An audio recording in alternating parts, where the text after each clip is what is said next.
Hello everyone, welcome to ശാസ്ത്ര. എല്ലാവർക്കും അറിയാം, കേരള PSC ഒരുപാട് എക്സാമുകളുടെ എക്സാം ഡേറ്റ് ഡിക്ലെയർ ചെയ്തിരിക്കുകയാണ്. അപ്പോൾ ഇലക്ട്രോണിക്സുകാരെ സംബന്ധിച്ച് ഇമ്പോർട്ടൻ്റ് ആയിട്ടുള്ള 3 എക്സാംസ് ഈ ജൂൺ മന്തിൽ വരാൻ പോവുകയാണ്.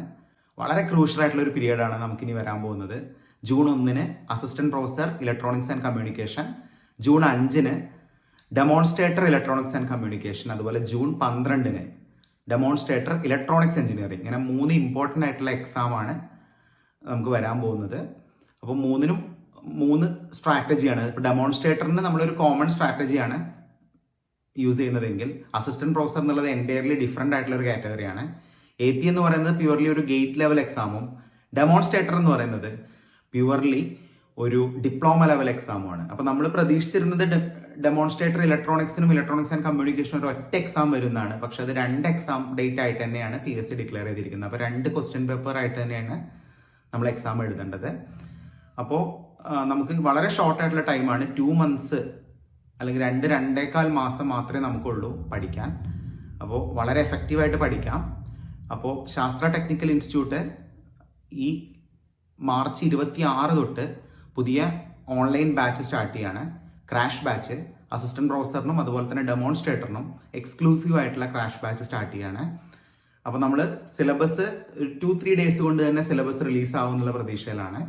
കാരണം നോട്ടിഫിക്കേഷൻ ടൈമിൽ തന്നെ നമ്മൾ കൺഫർമേഷൻ ഡേറ്റ് വരുന്ന സമയത്ത് തന്നെ സാധാരണ PSC സിലബസ് പുറത്തുവിടാറുണ്ട്. അപ്പോൾ ഈ വീക്ക് തന്നെ സിലബസ് വരും. ആ സിലബസ് അനുസരിച്ചുള്ള ക്ലാസ്സസ് ആയിരിക്കും നമ്മൾ പ്രൊവൈഡ് ചെയ്യുക. അസിസ്റ്റന്റ് പ്രൊഫസറിന് ഒരു ഗേറ്റ് ലെവൽ ക്ലാസ്സും ഡെമോൺസ്ട്രേറ്ററിന് ഒരു ഡിപ്ലോമ ലെവൽ ക്ലാസ്സുമാണ് നമ്മൾ പ്രൊവൈഡ് ചെയ്യുന്നത്. അപ്പോൾ എൻ്റയർ സിലബസ് കവർ ചെയ്യും. അതുപോലെ തന്നെ നമ്മൾ ബാച്ചിൽ ജോയിൻ ചെയ്യുന്ന എല്ലാ സ്റ്റുഡൻസിനും ബുക്ക്ലെറ്റ് കൊടുക്കുന്നുണ്ട്. ബുക്ക്ലെറ്റ് എന്ന് പറയുമ്പോൾ നമ്മുടെ കംപ്ലീറ്റ് ക്ലാസ്സുകളുടെ നോട്ട്സും അതിൻ്റെ ക്വസ്റ്റ്യൻ ബാങ്കും അടങ്ങിയിരിക്കുന്ന ബുക്ക്ലെറ്റും നമ്മുടെ ഈ കോഴ്സിൽ ഇൻക്ലൂഡഡ് ആണ്. അപ്പോൾ നിങ്ങൾ ഇന്ന് തന്നെ ജോയിൻ ചെയ്യാം. അഡ്മിഷൻ സ്റ്റാർട്ട് ചെയ്തിട്ടുണ്ട്.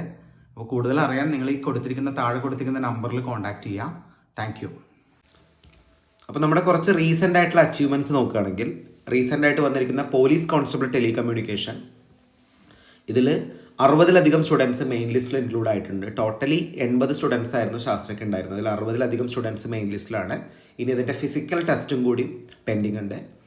ഓക്കെ, അപ്പോൾ ഇതാണ് നമ്മുടെ ഫസ്റ്റ് അച്ചീവ്മെൻറ്റ്. സെക്കൻഡ് അച്ചീവ്മെൻ്റ് ആയിട്ട് നമുക്ക് പറയാൻ പറ്റുക, റീസെൻ്റ് ആയിട്ട് വന്ന PWD എഞ്ചിനീയറിംഗ് അസിസ്റ്റൻറ്റിൽ 25 പേരെ ലിസ്റ്റ് ഇട്ടതിൽ 12 പേരും ശാസ്ത്രീയ സ്റ്റുഡൻസ് ആണ്. അപ്പോൾ ഇതിൽ അവരുടെ ഡീറ്റെയിൽസ് ഞാൻ കൊടുക്കാം. ടെക്നീഷ്യൻ ഗ്രേഡ് 2 മിൽമ, ഇതിൽ ഒരുപാട് പേര് 20 പേരുള്ള റാങ്ക് ലിസ്റ്റിൽ ഒരുപാട് പേര് ഇൻക്ലൂഡ് ആയിട്ടുണ്ട്. അതിൽ 2nd, 3rd, 4th, 7th, 9th, 13th, 14th, 15th റാങ്കും അതുപോലെ SCയിലെ ഫസ്റ്റ് റാങ്കും ശാസ്ത്രീയ സ്റ്റുഡൻസ് ആണ്.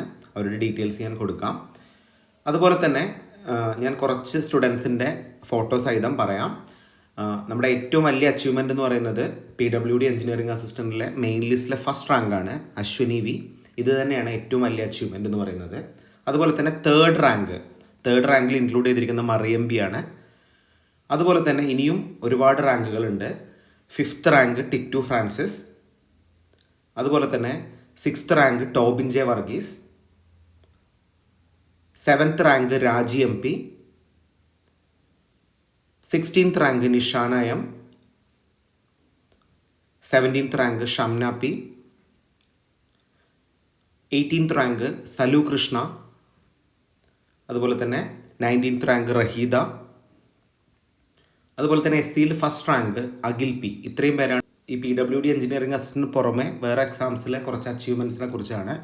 ഇതിൽ മെയിനായിട്ട് പറയാനുള്ളത് പോലീസ് കോൺസ്റ്റബിൾ ടെലികമ്മ്യൂണിക്കേഷൻ എന്നുള്ള എക്സാമിനെ കുറിച്ചാണ്. ഞാൻ ഓൾറെഡി റീസെൻ്റ് ആയിട്ടുള്ള എക്സാമിനെ കുറിച്ച് പറഞ്ഞു. ഇതിൻ്റെ തൊട്ട് മുന്നേ നടന്ന പോലീസ് കോൺസ്റ്റബിൾ ടെലികമ്മ്യൂണിക്കേഷൻ എക്സാമിനെ കുറിച്ചാണ്. അതിൽ ഒരുപാട് പേര് ലിസ്റ്റിൽ വന്നു. മെയിൻ ലിസ്റ്റിൽ വന്ന സ്റ്റുഡൻസിൻ്റെ ഫോട്ടോ അല്ല ഞാൻ ഇൻക്ലൂഡ് ചെയ്തിരിക്കുന്നത്. മെയിൻ ലിസ്റ്റിൽ വന്ന് ഫിസിക്കൽ ടെസ്റ്റും പാസ്സായി ഇപ്പോൾ കറൻ്റ്ലി സർവീസിലിരിക്കുന്ന കുറച്ച് സ്റ്റുഡൻസിൻ്റെ ഫോട്ടോ ആണ് ഷെയർ ചെയ്യുന്നത്. അപ്പോൾ ഇത്രയും പേര് ശാസ്ത്രയിലെ സ്റ്റുഡൻസ് ആയിരുന്നു. ഇത് നമ്മൾ ആദ്യം കൊറോണയ്ക്കൊക്കെ മുന്നേ ഓഫ്ലൈനായിട്ട് എടുത്തിരുന്ന ഒരു ബാച്ചായിരുന്നു. അപ്പോൾ ഇത്രയും അച്ചീവ്മെൻറ്റ്സ് ആണ് ഇൻക്ലൂഡ് ചെയ്തിരിക്കുന്നത്. ഇതിലധികം അച്ചീവ്മെൻറ്റ്സ് ഉണ്ട്. എല്ലാവരുടെയും ഫോട്ടോ ഇൻക്ലൂഡ് ചെയ്യാൻ പറ്റിയിട്ടില്ല. ഓക്കെ, അപ്പോൾ നമ്മൾ റീസെൻ്റ് ആയിട്ട് പബ്ലിഷ് ചെയ്തിരിക്കുന്ന കുറച്ച് ബുക്സിൻ്റെ ഡീറ്റെയിൽസ് ആണ് പറയാൻ പോകുന്നത്. നമ്മൾ കഴിഞ്ഞ കുറേ എക്സാമുകളായിട്ട് സ്റ്റുഡൻസിന് ഡിസ്ട്രിബ്യൂട്ട് ചെയ്ത ബുക്സിൻ്റെ ലിസ്റ്റാണ്. ആദ്യം KSEB സബ് എഞ്ചിനീയറിന് നമ്മൾ ഇറക്കിയിരിക്കുന്ന ബുക്ക്ലെറ്റാണ്. അതിൻ്റെ ഫുൾ ക്വസ്റ്റ്യൻ ബാങ്കും നോട്ട്സ് അടക്കം അതുപോലെ റീസെൻ്റായിട്ട് വന്നിരിക്കുന്ന ട്രേഡ്സ്മാൻ ഇലക്ട്രോണിക്സിൻ്റെ ബുക്കാണിത്. അതുപോലെ തന്നെ നമ്മൾ പറഞ്ഞ പോലീസ് കോൺസ്റ്റബിൾ ടെലി കമ്മ്യൂണിക്കേഷന് വേണ്ടി ഇറക്കിയിരിക്കുന്ന ഡീറ്റെയിൽഡ് ക്വസ്റ്റ്യൻ ബാങ്ക് സഹിതമുള്ള ബുക്കാണ്. അതുപോലെ തന്നെ റീസെൻ്റായിട്ട് നടന്ന ഡെമോൺസ്ട്രേറ്റർ ഇലക്ട്രോണിക്സ് ആൻഡ് ഇൻസ്ട്രുമെൻറ്റേഷൻ്റെ ബുക്ക്ലെറ്റ്, അതുപോലെ തന്നെ തൊട്ട് മുന്നേ നടന്ന ടെക്നീഷ്യൻ ഗ്രേഡ് 2 മിൽമ അതിനുവേണ്ടി ഇറക്കിയിരിക്കുന്ന ബുക്ക്ലെറ്റ് ആയിരുന്നു. ആദ്യമായിട്ട് നമ്മൾ ഇറക്കിയ ബുക്ക്ലെറ്റാണ് ഈ കാണുന്നത്, PWD എഞ്ചിനീയറിംഗ് അസിസ്റ്റൻറ്റിൻ്റെ ബുക്ക്ലെറ്റ്. ഇതുപോലെ നമ്മൾ അസിസ്റ്റൻറ്റ് പ്രൊഫസറിനും അതുപോലെ തന്നെ ഡെമോൺസ്ട്രേറ്ററിനും ഇതുപോലെ തന്നെ ഡീറ്റെയിൽ ആയിട്ടുള്ള നോട്ട്സും ക്വസ്റ്റ്യൻ ബാങ്കുള്ള ബുക്സ് നമ്മൾ ഉടനെ തന്നെ പുറത്തിറക്കുന്നതാണ്. അപ്പോൾ നമുക്ക് ശാസ്ത്ര ടെക്നിക്കൽ ഇൻസ്റ്റിറ്റ്യൂട്ട് എന്നുള്ള ഒരു ആപ്പ് പ്ലേ സ്റ്റോറിൽ നിന്ന് ഡൗൺലോഡ് ചെയ്യാം. മൈ ഇൻസ്റ്റിറ്റ്യൂട്ട് എന്നുള്ള പേരിലാണ് നമുക്ക് ആപ്പ് സ്റ്റോറിൽ ആപ്പ് ഇരിക്കുന്നത്. അത് നിങ്ങൾക്ക് സെർച്ച് ചെയ്താൽ തന്നെ ആപ്പ് കിട്ടും. ആപ്പ് നിങ്ങൾക്ക് ഡൗൺലോഡ് ചെയ്യാം. അപ്പോൾ അതിൽ നിങ്ങളെ മൊബൈൽ നമ്പർ വെച്ച് ലോഗിൻ ചെയ്യാം. നിങ്ങൾക്ക് ഡെമോ വീഡിയോസ് കാണാൻ പറ്റും.